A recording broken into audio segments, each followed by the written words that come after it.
Hey there teamers, welcome back to another lab notes video. I completely forgot what I called the series then for a moment.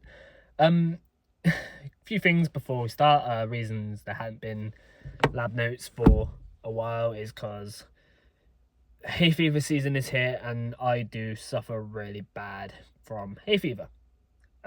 Luckily I'm I'm okay right now, but I do have a bit of it, but I'm not as bad as I have been.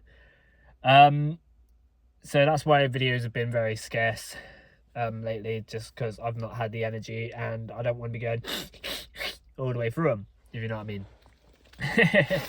Anyway, yeah, so hay fever has been really bad. I haven't been to any locals for a little while, mainly because the locals I go to doesn't always fire off on the weekends. There's not really a lot of us that go. That would be nice to have more.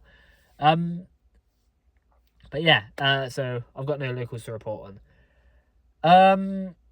A lot has been dropped for Digimon. They've announced up to, I think, 24 and EX10. So obviously EX9 is coming out this week.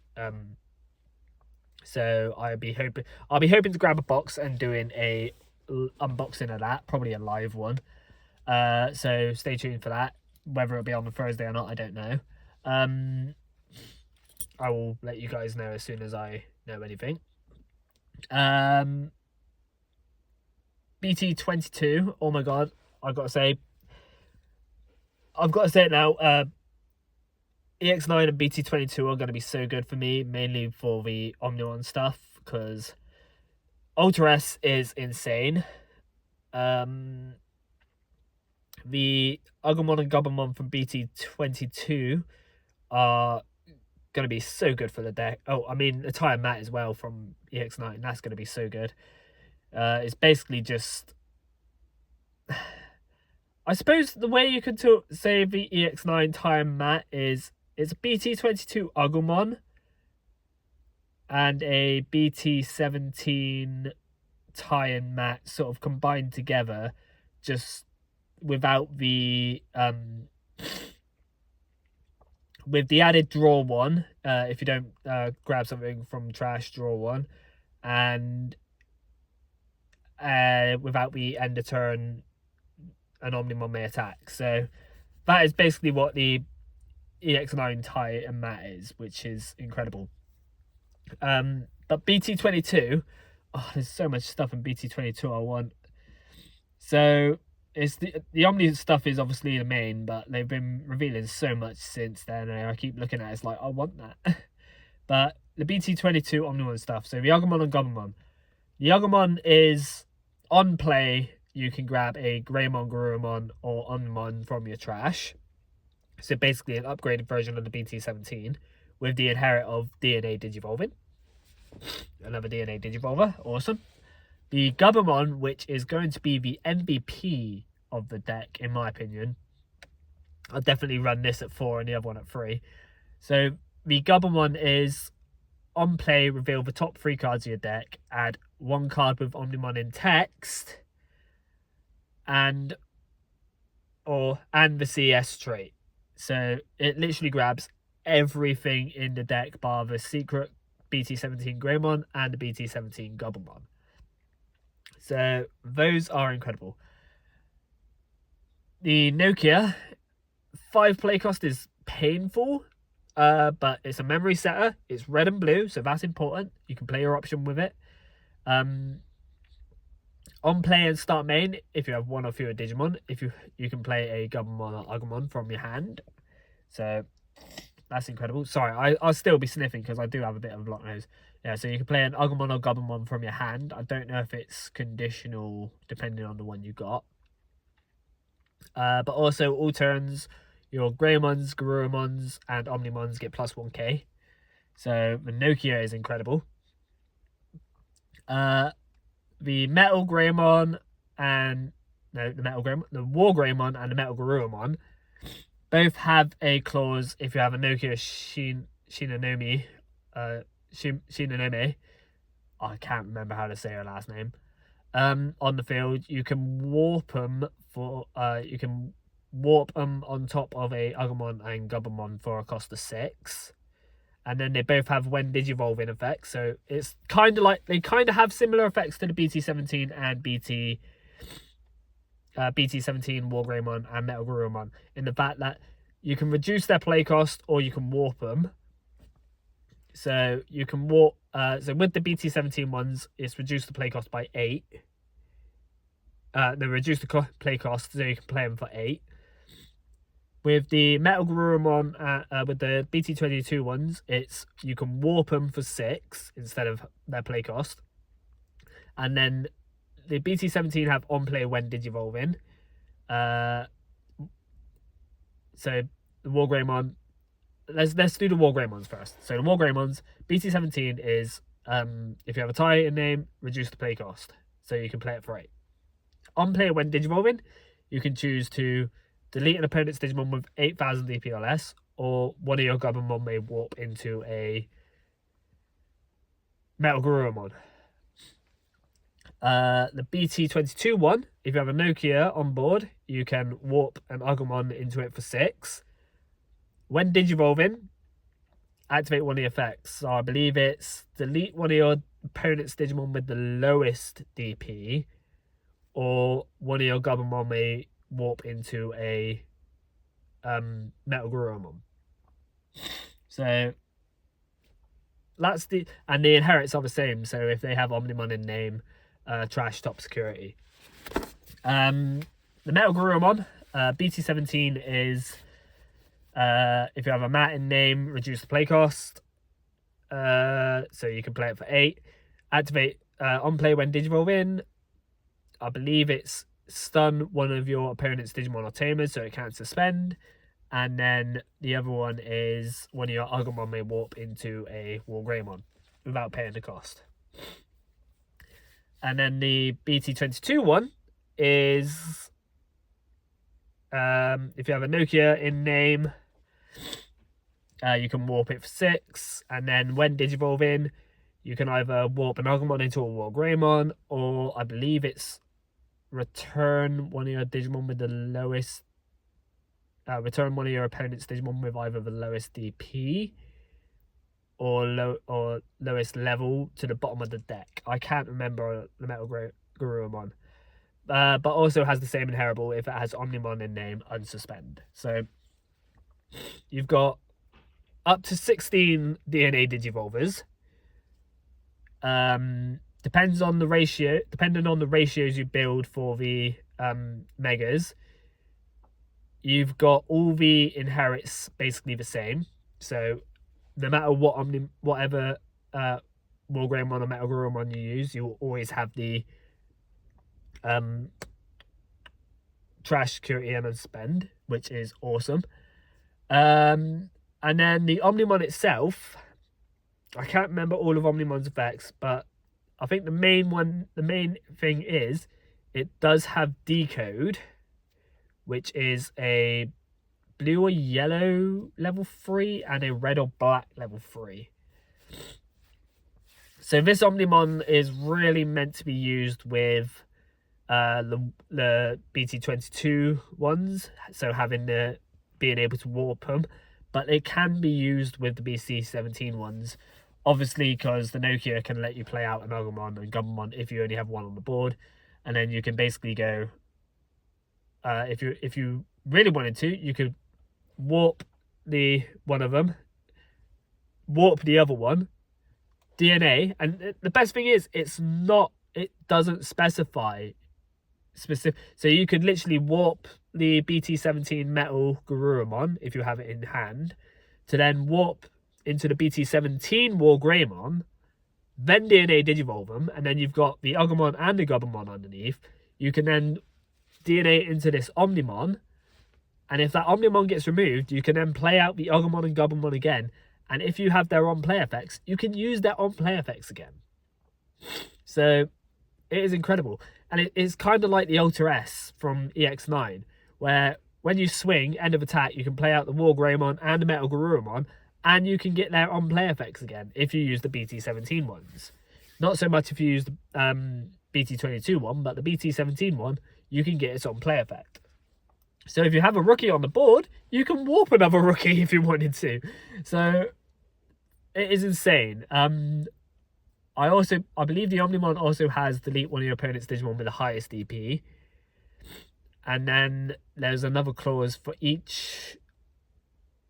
every 2 of the same level Digimon, you can bottom deck one of your opponent's Digimon. So if you have 2 level 6s, you can bottom deck one. If you have 2 level 3s, you can bottom deck one.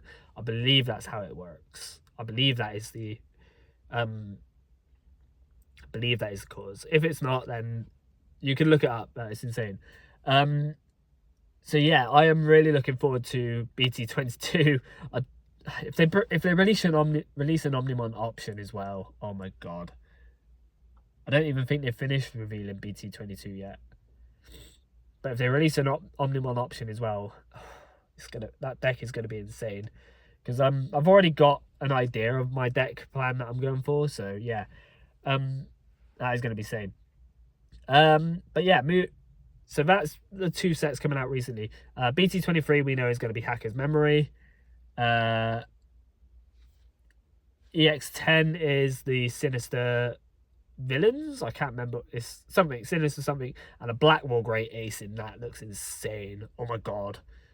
And then BT24 is going to be Time Stranger. So that will be coming out next year, so we got plenty of time to complete Time Stranger when that comes out.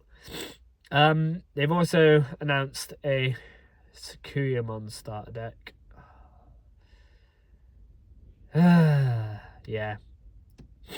And they've also announced another reprint set. I don't know what this reprint set's going to be, but hopefully it's going to be better than the last one. And it's going to have more... I'm hoping with the reprint set, it's just going to be reprint cards and not like how they did it last time, where they had the reprint and then the RB stuff as well. So here's hoping. And the reprint stuff is actually viable stuff, so that'd be really good. But yeah, that is a lot of stuff that's going on with Digimon right now. I'm looking forward to it. Like, I generally wish I could buy a case of BT22 because there's also the Diaboromon stuff in there that I'm looking forward to. And they have announced Agumon X stuff, but it's not support for Greymon, it's support for Tyrannomon.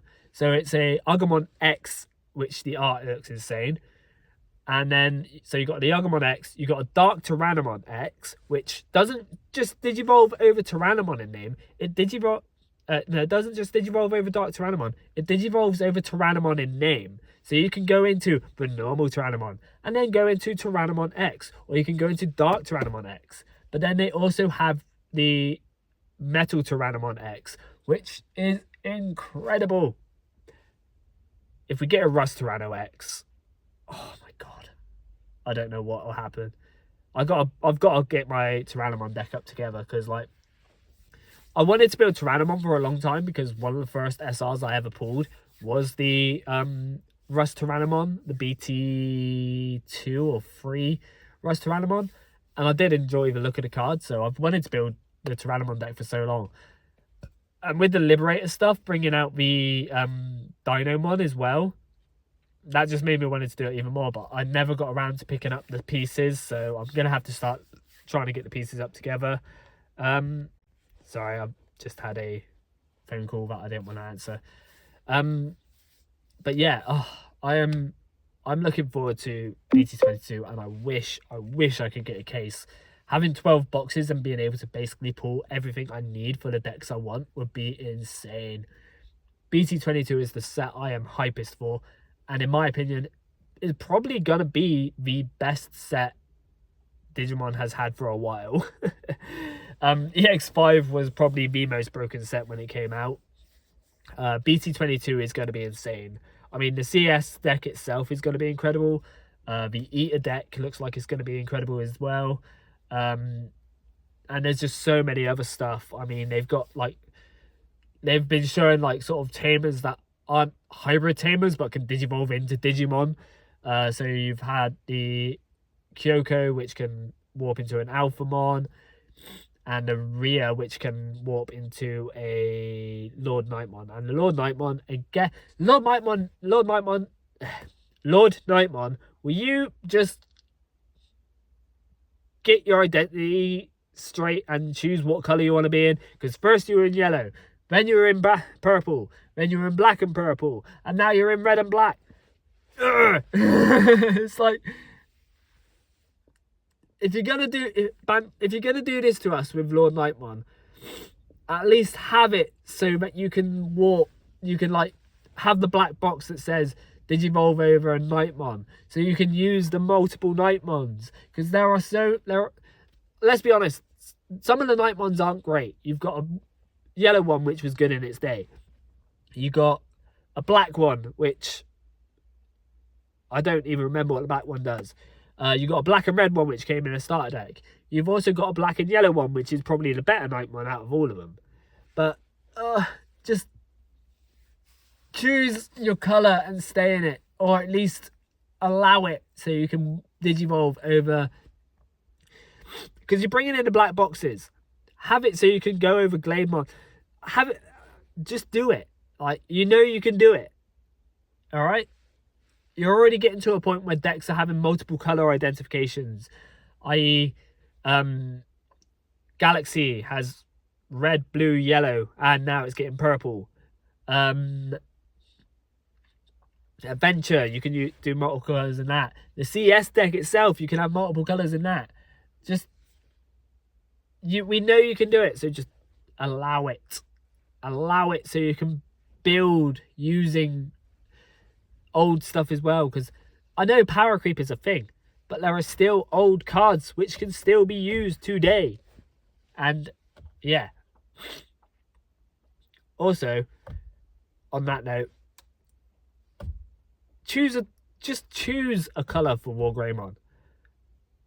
Like, or no, not even just choose a color for Wargreymon. Any Wargreymon pieces now, any Greymon pieces now, unless it is specifically designed for a certain place, just do it red and black. Don't jimmy it about, because it gets confusing for the deck itself. Because you look at a Wargreymon deck and it's like, oh, well, if I want to build it this way, I can't use these cards. If I want to build it that way, I can't use these cards. It gets infuriating. So just choose identities for decks, or at least give them the black box so you can use multiple colors, and then start printing them in multiple colors. We know you're doing 2-color cards now. We know you're doing 3-color cards now. We know you've probably got plans for 4-color cards now.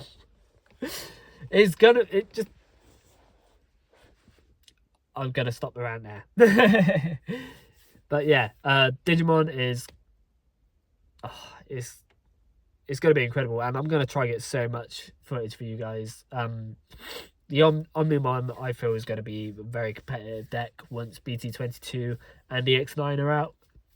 So I've already got my deck planned.